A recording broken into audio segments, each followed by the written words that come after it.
ಕನಕ ಕರ್ನಾಟಕ ಅರ್ಪಿಸುವ MLA report card ಇದೀಗ ಬಂಗಾರಪೇಟೆ ವಿಧಾನಸಭಾ ಕ್ಷೇತ್ರದಲ್ಲಿ ಎಸ್ ಎನ್ ನಾರಾಯಣ ಸ್ವಾಮಿ ಅವರು ಇಲ್ಲಿಯ ಶಾಸಕರು 3 ಬಾರಿ ಆಯ್ಕೆ ಮಾಡಿದ್ದಾರೆ. ಜನ ಯಾಕೆ 3 ಬಾರಿ ಆಯ್ಕೆ ಮಾಡೋರೆ, ಬಂಗಾರಪೇಟೆಯಲ್ಲಿ ಆಗಬೇಕಾಗಿರೋ ಅಭಿವೃದ್ಧಿ ಕೆಲಸ ಏನು? ಈಗಾಗಲೇ ನಾವು ಶಾಸಕರ ಸಂದರ್ಶನವನ್ನು ಕೂಡ ಮಾಡಿದ್ದೀವಿ.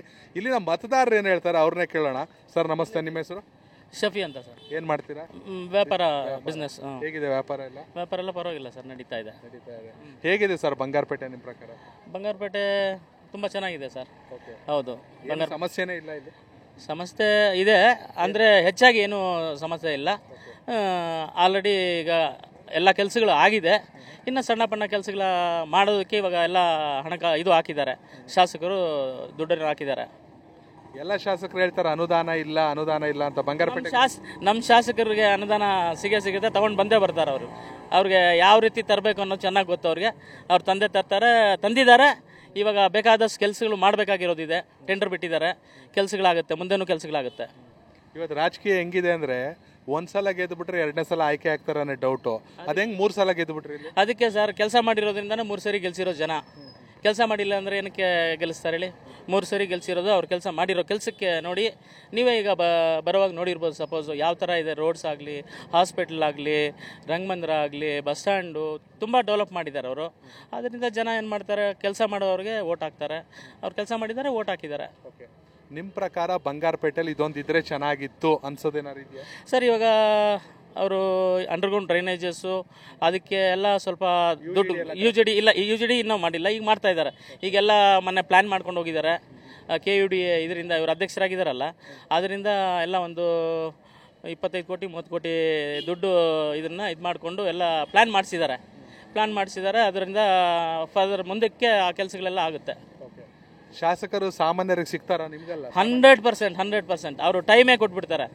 ಸಾಮಾನ್ಯ ಜನಗಳು ಇಷ್ಟು ಗಂಟೆಯಿಂದ ಇಷ್ಟು ಗಂಟೆಗೆ ನನಗೆ ಒಂದು ಭೇಟಿ ಮಾಡ್ಬೋದು ಅಂತ ಅವ್ರು ಟೈಮಿಂಗೇ ಇದು ಮಾಡಿಬಿಡ್ತಾರೆ.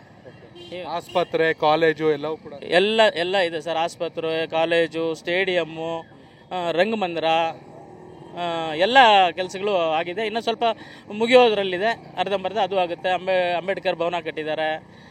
ಈಗ ಕನ್ನಡ ಭವನ ಕಟ್ಟಬೇಕು ಅಂತ ಅದನ್ನು ಇದು ಮಾಡಿದ್ದಾರೆ. ಕನ್ನಡ ಭವನಕ್ಕೂ ಎಲ್ಲ ಫಂಡ್ ಬಂದಿದೆ, 2 ಕೋಟಿ ರೂಪಾಯಿ. ಅದನ್ನು ಮಾಡ್ತಾರೆ ಈಗ. Thank you. ಮಾತಾಡಿಸ್ತೀನಿ. ನಿಮ್ಮ ಹೆಸರು ಸರ್?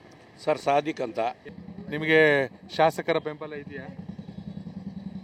ನನಗೆ ಅವ್ರ ಬೆಂಬಲ ಇದೆ, ನಾನು ಅವ್ರಿಗೆ ಬೆಂಬಲ ಕೊಟ್ಟಿದ್ದೀನಿ. ಅವ್ರ ಅಭಿವೃದ್ಧಿ ನೋಡಿ. ಏನೆಲ್ಲ ಅಭಿವೃದ್ಧಿ ಮಾಡಿದ್ದಾರೆ ಸರ್ ನಿಮ್ಮ ಪ್ರಕಾರ ಕಳೆದ 2 ಅವಧಿಯಲ್ಲಿ? ಸರ್ ನಾನು ಹೇಳಬೇಕು ಅಂತ ಹೇಳಿದ್ರೆ, ನನಗೆ 60 ವರ್ಷ ಮೇಲೆ ಆಗಿದೆ. ನಾನು ಕಂಡಿಲ್ಲದೆಲ್ಲ ಕಂಡಿದ್ದೀನಿ ಬಂಗಾರಪೇಟೆನಲ್ಲಿ. ಇಲ್ಲೇ ಹುಟ್ಟಿ ಬೆಳೆದಿರೋದು. ಈಗ ಹೆಚ್ಚು ಕಡಿಮೆ 40 ವರ್ಷದಿಂದ ಓಟ್ ಹಾಕ್ತಿದ್ದೀರಾ ನೀವು. 42, 44 ವರ್ಷದಿಂದ.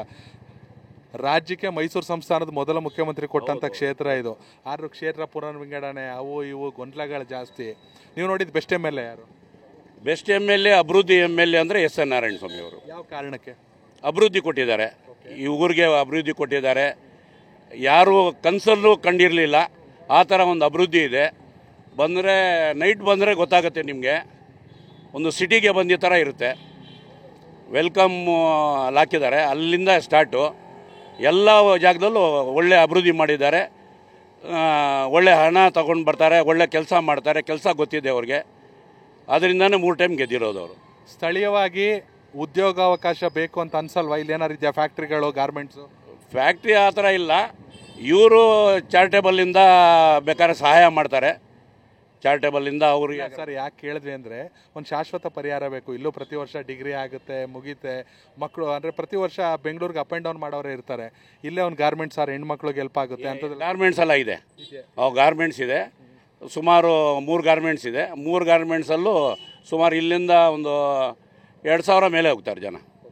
ನೀವು ಶಾಸಕರಿಗೆ ಏನಾದ್ರು ಸಲಹೆ ಕೊಡ್ಬೇಕಂದ್ರೆ ಏನು ಕೊಡ್ತೀರಾ? ನಾನು ನಮ್ಮ ಏರಿಯಾನಲ್ಲಿ ಈ ಥರ ಕೆಲಸ ಇದೆ ಅಂತ ಹೇಳ್ತೀನಿ, ಇಮಿಡಿಯೇಟಾಗಿ ಬರ್ಕೊಳ್ತಾರೆ. ಈಗ ಏನಾಗಬೇಕು ಸದ್ಯಕ್ಕೆ ನಿಜ ಹೇಳಬೇಕು ಅಂತ ಹೇಳಿದ್ರೆ 1,000 ರೂಪಾಯಿ ಕೆಲಸ ಇಲ್ಲ ನನ್ನ ವಾರ್ಡಲ್ಲಿ. ಹೌದಾ? UGD ಇಂದ ಹಿಡಿದು ಕರೆಂಟ್ ಆಗಿಲ್ಲ. UGDಗೆ ಈಗ ಪ್ಲಾನ್ ಆಗಿದೆ. ಈಗ ಇವರು ಅಧ್ಯಕ್ಷರಾಗಿದ್ದ ಮೇಲೆ KUDನಲ್ಲಿ ಅವ್ರದ್ದೇ ಒಂದು ಸಮಸ್ಯೆ ಇದೆಯಲ್ಲ, ಅದರಲ್ಲಿ ಬಂದು ಈಗ ಎಷ್ಟು 600 ಕೋಟಿನೂ ಏನೋ ಮಾಡಿದ್ದಾರೆ. ಅದು UGDಗೆ ಬಂದು ಎಲ್ಲ ಪ್ಲ್ಯಾನ್ ನೋಡ್ಕೊಂಡು ಹೋಗಿದ್ದಾರೆ 1-3 ಸಲ. ಈಗ ಇದ್ರದ್ದು ಲಿಂಕ್ ಇರಲಿಲ್ಲ, ಯಾವುದೋ ನಮ್ಮ ಯರಗೋಳದ್ದು ಆ ಲಿಂಕು ಇದೆ. ಇಡೀ ಬಂಗಾರಪೇಟೆಗೆ ನೀರು ಬರ್ತಾಯಿದೆ ಯರಗೋಳದ್ದು.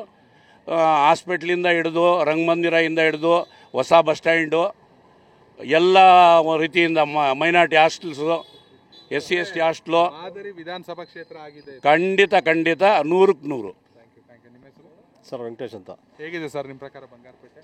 ಸರ್ ನಮ್ಮ ಪ್ರಕಾರ ಸರ್ ಬಂಗಾರ ಆಗಿದೆ ಅಂತ ತಮಗೂ ಗೊತ್ತಾಗಿರುತ್ತೆ. ಊರ ಒಳಗಡೆ ಬಂದಮೇಲೆ ನಾನೇನು ಹೇಳಿ ತೋರಿಸ್ಬೇಕಾಗಿಲ್ಲ, ಇಲ್ಲ ಅದನ್ನು ಬಚ್ಚಿಡೋಕ್ಕೂ ಆಗೋದಿಲ್ಲ. 45 ವರ್ಷಗಳಿಂದ ಏನು ನಮ್ಮ ತಾಲೂಕು ಹಿಂದುಳಿದಿತ್ತು, ಈ 12 ವರ್ಷದಲ್ಲಿ ಸುಮಾರು 50 ವರ್ಷಕ್ಕಿಂತ ದಾಟಿ ಅಭಿವೃದ್ಧಿ ಆಗಿದೆ ಅಂತ ನನ್ನ ಅಭಿಪ್ರಾಯ. ನೀವು ಪ್ರತಿಯೊಬ್ಬ ಸಾರ್ವಜನಿಕರನ್ನು ನೀವು ವಿಚಾರಿಸ್ಬೋದು. ಯಾವುದೇ ಆಗಲಿ, ಯಾವ ಹಾಸ್ಟೆಲ್ಗೂ ತೊಂದರೆ ಇಲ್ಲ, ಯಾವ ರಂಗಮಂದಿರಗಳಿಗೂ ತೊಂದರೆ ಇಲ್ಲ, ಯಾವ ಹಾಸ್ಪಿಟ್ಲಿಗಂತೂ 100 ಬೆಡ್ನ ಆಸ್ಪತ್ರೆ ಮಾಡಿದ್ದಾರೆ. ಈಗ ಫ್ಯಾಕಲ್ಟಿ ಎಲ್ಲ ಇದೆ, ಫ್ಯಾಕಲ್ಟಿ ಇದೆ. ಆಮೇಲೆ ಈಗ ಹೊಸದಾಗಿ ನಮ್ಮ ಕಿಡ್ನಿ ಪ್ರಾಬ್ಲಮ್ಗೆ ನಮ್ಮ ತಗೊತೀವಲ್ಲ, ಡಯಾಲಿಸಿಸ್ ಇದು ಮಾಡಿದ್ದಾರೆ. ಮೊಟ್ಟ ಮೊದಲನೇದಾಗಿ ಮೋಸ್ಟ್ಲಿ ನಮ್ಮ ಬಂಗಾರಪೇಟೆಯಲ್ಲೇ ಫಸ್ಟ್ ಇರ್ಬೋದು. ಮುಂಚೆ ಎಲ್ಲ ಬೆಂಗಳೂರಿಗೆ ಹೋಗಬೇಕಿತ್ತು. ಅವ್ರಿಗೆ ಬಸ್ ಚಾರ್ಜ್ಗಾಗಲಿ ಕಾರಲ್ಲಿ ಹೋಗೋಕ್ಕೆ ವ್ಯವಸ್ಥೆ ಇಲ್ಲ ಅಂದರೆ ಈಗ ಬಡವರೆಲ್ಲ ಬಂದು ಇಲ್ಲೇ ಈಗ ಡಯಾಲಿಸಿಸ್ ಮಾಡಿಸ್ತಾ ಇದ್ದಾರೆ. ತುಂಬ ಅಭಿವೃದ್ಧಿ ಮಾಡಿದ್ದಾರೆ. ಈಗ UGDಗೆ ಸುಮಾರು ಹಣವನ್ನು ತೊಗೊಂಬಂದಿದ್ದಾರೆ. ಈಗ ಎಲ್ಲ ಪ್ಲಾನ್ ನಡೆದಿದೆ, ಪ್ಲಾನು ಬಂದಿದೆ. ಈಗ ಬರೋ ತಿಂಗಳಿಂದ ಸ್ಟಾರ್ಟ್ ಮಾಡ್ತಾರೆ. ಕನ್ನಡ ಭವನ ಇದ್ದಿಲ್ಲ, ಕನ್ನಡ ಭವನಕ್ಕೆ ಎಲ್ಲ ಟೌನ್ನವರು ಒತ್ತಾಯವಾಗಿ ನಮ್ಮ ಅಭಿಪ್ರಾಯ ತಿಳಿಸಿದ್ದಕ್ಕೆ ನಮ್ಮ ಶಾಸಕರಿಗೆ ಇಮ್ಮಿಡಿಯೇಟ್ ಹೋಗಿ ಸಿದ್ದರಾಮಯ್ಯ ಅವ್ರ ಹತ್ರ ಮಾತಾಡಿ 2 ಕೋಟಿ ರೂಪಾಯಿನ ತೊಗೊಂಬಂದು ಜನವರಿ 1ನೇ ತಾರೀಕು ಗುದ್ಲಿ ಪೂಜೆ ಮಾಡೋದಕ್ಕೆ ರೆಡಿ ಮಾಡಿದ್ದಾರೆ. ಪ್ರತಿಯೊಂದು ಸೌಲಭ್ಯನೂ ಇದೆ. UGD ಒಂದು ಇದ್ದಿಲ್ಲ, ಆ UGDಗೂ ಎಲ್ಲ ರೀತಿಯಲ್ಲೂ ಅನುದಾನವೂ ಬಂದಿದೆ. ಈ ಕೆಲಸನೂ ಸ್ಟಾರ್ಟ್ ಮಾಡ್ತಾರೆ. Thank you sir. ಹೇಗಿದೆ ಸರ್ ಬಂಗಾರಪೇಟೆ? ಸರ್ ಬಂಗಾರಪೇಟೆ ಬಂಗಾರ ಅಂತ ಇದೆ ಊರು. ಇಲ್ಲಿ ನಮ್ಮ ಶಾಸಕರು SN ಅಂದರೆ ಅಭಿವೃದ್ಧಿ ಅಂದರೆ SN ಆ ಥರ ಇದೆ ಸರ್. ಇವಾಗ ನೀವು ತಾವು ನೋಡಿರ್ತೀರ, ಆ ರೈಲ್ವೆ ಗೇಟ್ನಿಂದ ಇಲ್ಲಿ KGF ರೋಡ್ವರೆಗೂ 4 ಕಿಲೋಮೀಟ್ರು ಡಬಲ್ ರಸ್ತೆ ಇದೆ. 100 ಬೆಡ್ಡು ಹಾಸ್ಪಿಟಲ್ಸ್ ಇದೆ. ಮೊನ್ನೆ ರೀಸೆಂಟಾಗಿ ಲೇಸರ್ ಆಪ್ರೇಷನ್ದು ಒಂದು ಮೆಷಿನ್ ಬಂತು. ಸುಮಾರು ಹೆಚ್ಚು ಕಡಿಮೆ ಅದು ಒಂದು 3 ಕೋಟಿದು. ಅದು ಇನಾಗ್ರೇಷನ್ ಮಾಡಿದ್ರು. ಆಮೇಲೆ ಕೊರೋನಾ ಅಲ್ಲಿ ಇದು ಆಕ್ಸಿಜನ್ದು 4 ಇದು ಇತ್ತು, ವೆಂಟಿಲೇಟರ್ ಇತ್ತು. ಎಲ್ಲ ಏನೇ ಪ್ರಾಬ್ಲಮ್ ಇಲ್ಲಿ ಸರ್, ರಾತ್ರಿ ಆಗಲೂ ಅವರು ಸಾಮಾನ್ಯ ಜನರಿಗೆ ಸಿಗ್ತಾರೆ. ನಮ್ಮ ಲೀಡ್ರಿಗೆ ಅಂತ ಇಲ್ಲ, ಸಾಮಾನ್ಯ ಜನರಿಗೆ ನೇರಾಗಿ ಹೋಗ್ಬೋದು. ಲೀಡರ್ಸ್ ಕರ್ಕೊಂಡು ಹೋಗೋದು, ಮಾತಾಡೋದು ಅಂತ ಈ ಸಮಸ್ಯೆ. ಇಲ್ಲಿ ಶಾಸಕರ ಕಚೇರಿ ಇದೆಯಾ? ಮನೆ ಹತ್ರ ಹೋಗ್ಬೇಕಾ ಹೇಗೆ ಸರ್? ಆಲ್ರೆಡಿ ನಮ್ಮ ಕಾಂಗ್ರೆಸ್ ಕಚೇರಿನೇ ಶಾಸಕರ ಕಚೇರಿ. ತಾಲೂಕು ಆಫೀಸಲ್ಲಿ ಒಂದು ಕಚೇರಿ ಇದೆ. ಅದು ಬೆಂಗಳೂರಲ್ಲಿ ಇವಾಗ ಅವರು ಬೆಂಗಳೂರಲ್ಲಿ ಏನು ಕೆಲಸ ಇಲ್ಲ ಅಂದರೆ ವಾರಕ್ಕೆ 3 ಸತಿ ಇಲ್ಲಿ ಅಟೆಂಡ್ ಕೊಡ್ತಾರೆ. ಅವರು ಯಾವತ್ತು ಎಲ್ಲಿರ್ತಾರಲ್ಲ ಅಪ್ಡೇಟ್ ಸಿಗ್ತಿರುತ್ತೆ. ಹ್ಞೂ ಸರ್, ದಿನ ಒಂದು ಮೆಸೇಜ್ ಬರುತ್ತೆ ಎಲ್ಲ ಲೀಡರ್ಸ್ಗಳಿಗೆ. ಎಲ್ಲರೊಂದು ಇದರಲ್ಲಿ ಎಲ್ಲ ಏನೇನು ಇವತ್ತು ಏನು ಶಾಸಕರು ಕಾರ್ಯಕ್ರಮ ಇದೆ, ಎಲ್ಲೆಲ್ಲಿ ಹೋಗ್ತಾರೆ, ಏನೇನು ಮಾಡ್ತಾರೆ ಅಂತ ಎಲ್ಲ ಒಂದು ಅಪ್ಡೇಟ್ ಸಿಕ್ಕುತ್ತೆ, ಎಲ್ಲ ಜನರಿಗೆ ಸಿಕ್ಕುತ್ತೆ. ಕನೆಕ್ಟ್ ಕರ್ನಾಟಕ, ಇದು ನಿಮ್ಮ ನೆಟ್ವರ್ಕ್.